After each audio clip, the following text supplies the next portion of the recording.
4000 அம்மா மெடிக்கல் தமிழகத்தில் திட்டம். அனைத்து ஏழை மக்களுக்கும் விலையில்லாம திருச்சி அளிக்கப்படும். கொஞ்சம் விளையுங்கப்பா, அதை கொடுங்க. கொஞ்சம் விளையிருங்க. ஆம்புலன்ஸ் போட்டு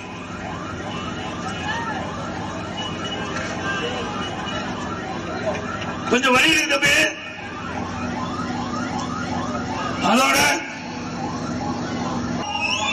இவ்வளவு திட்டத்தை இன்னைக்கு திராவிட முன்னேற்ற கழக அரசு பல திட்டங்களை முடக்கி இருக்கிறது. முடக்கப்பட்ட திட்டம் அதிமுக ஆட்சிகளுடன் தொடரும். அதே போல அரசு பள்ளியை படிக்கின்ற மாணவர்கள் அந்த மாணவர்களுக்கு அறிவுபூர்வமான கல்வி கிடைக்க வேண்டும் என்பதற்காக அம்மா சிந்தனையிலே ஒதுக்கப்பட்ட அற்புதமான திட்டம் லேப்டாப் கொடுக்கிற திட்டம். அதையும் திமுக ஆட்சியில் நிறுத்திட்டாங்க. கிட்டத்தட்ட 52,36,000 மாணவர்களுக்கு 10 ஆண்டுல நம்முடைய அரசு பள்ளியை படிக்கின்ற மாணவ செல்வங்களுக்கு லேப்டாப் கொடுத்தோம். அறிவுபூர்வமான கல்வி கிடைச்சது.